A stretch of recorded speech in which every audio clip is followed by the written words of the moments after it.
रहे हैं SPN 9 news और मैं हूं आपके साथ नैन्सी सेठी। जी हां, चरण तीसरा भी पूरा हो चुका है और तीसरे चरण के पूरे होने के बाद देखा जा रहा है कि विपक्षी पार्टियां जो हैं नरेंद्र मोदी बीजेपी की सरकार पर तंज कसने से बाज नहीं आ रही है। दरअसल ये राजनीति है और राजनीति का यही फंडा है कि जब भी मौका मिले, जहां भी आपको लगे कि ये कमी कर दी है सामने वाली पार्टी ने, वहीं पर जाके हल्ला बोलो और निशाना भी साधो। ऐसा ही कुछ यहाँ पर प्रियंका गांधी वाड्रा भी कर रही हैं। जी हाँ, रैली को संबोधित करते समय प्रियंका गांधी वाड्रा ने साफ तौर पर स्मृति ईरानी पर तंज कसे, स्मृति ईरानी से कई सवाल पूछे। इतना ही नहीं, प्रधानमंत्री नरेंद्र मोदी को भी उन्होंने नहीं बख्शा। भाई उनका यही कहना है कि बेरोजगारी बढ़ गई इन 5 सालों में, स्वास्थ्य क्षेत्र में काफी ज्यादा ही दिक्कत बढ़ गई है इन 5 सालों में। आखिरकार बीजेपी ने किया क्या है? हम कुछ सवाल आपको यहाँ पर दिखाएंगे जो प्रियंका गांधी ने स्मृति ईरानी से पूछे हैं। प्रियंका गांधी यहाँ पर प्रधानमंत्री नरेंद्र मोदी से भी पूछ रही है। खैर, देखा ये भी जा रहा है कि प्रियंका गांधी जितनी भी रैली कर रही है, उन रैली में वो अपने भाई राहुल गांधी का सपोर्ट भी कर रही है। यहाँ पर राहुल गांधी के सपोर्ट पर भी वो बोली। खैर, वो बोलेंगी क्योंकि एक ही पार्टी की है। और यहाँ पर उन्होंने स्मृति ईरानी पर खुल के तंज कसे और कई सवाल भी पूछे।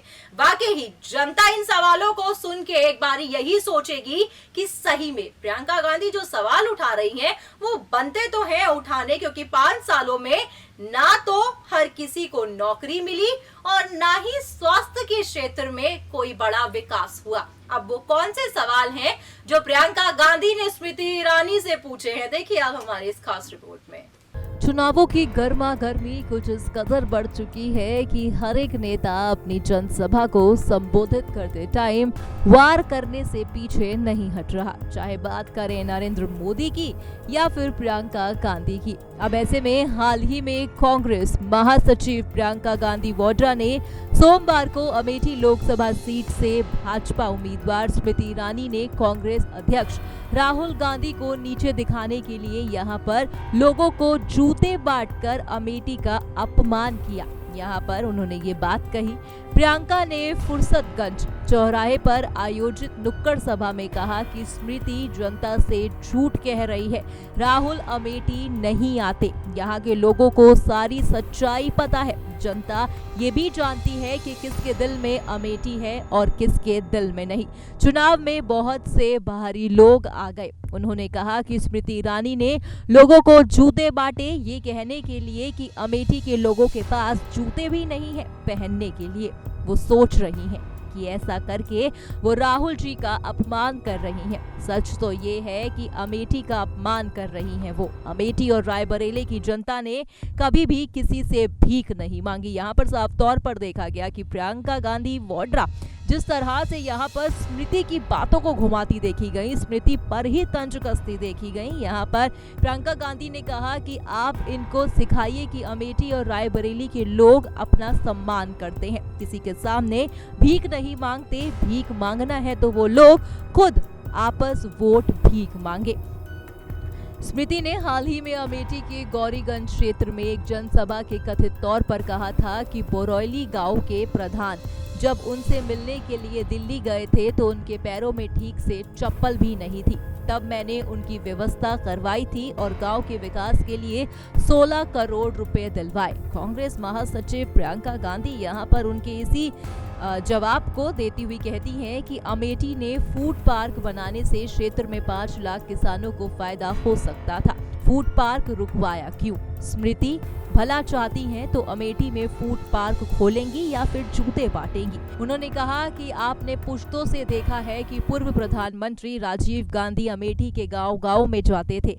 आप अपने बुजुर्गों से पूछिए, उस वक्त ऐसा कोई नहीं था जिसने वहां वो ना मिले हों। वहीं वाराणसी में क्या स्थिति है?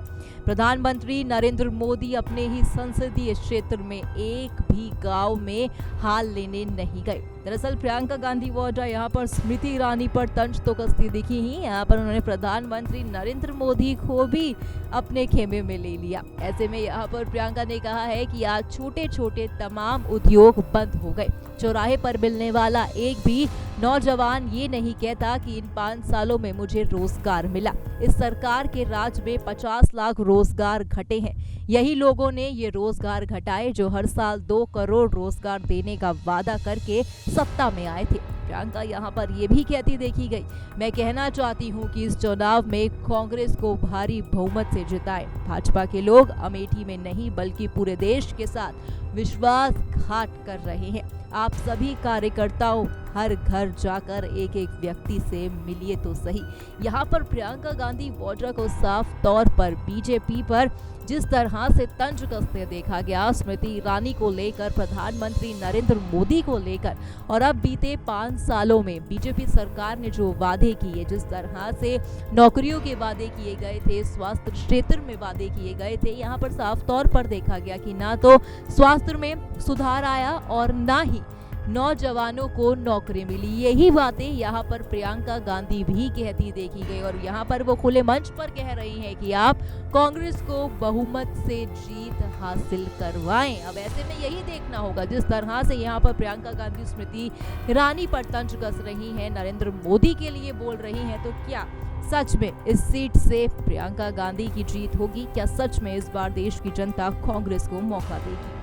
वही आपने देखा किस तरह से सवालों को उठा रही है यहाँ पर प्रियंका गांधी वाड्रा। जी हाँ, साफ तौर पर उनके जो निशाने उन्होंने जो साधे हैं वो प्रधानमंत्री नरेंद्र मोदी पर भी है। जी हाँ, उन्होंने कहा है कि पीएम सिर्फ वादे करना जानते हैं, उन्हें निभाना नहीं जानते।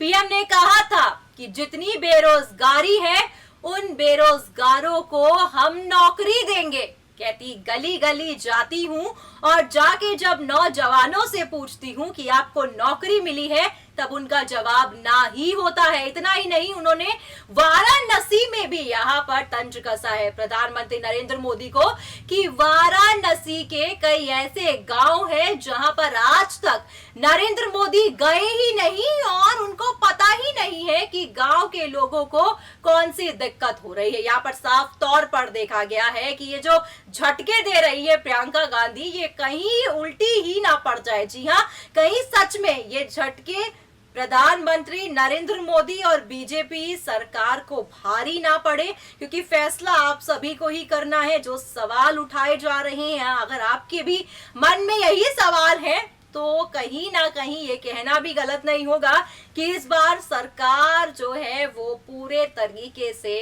पलट सकती है। खैर, फैसला आप ही करेंगे और 23 मई को सारी चीजें सामने आ ही जाएंगी। फिलहाल आज के इस प्रोग्राम में बस इतना ही, पर हाँ, आप हमारे चैनल को सब्सक्राइब करना ना भूलें।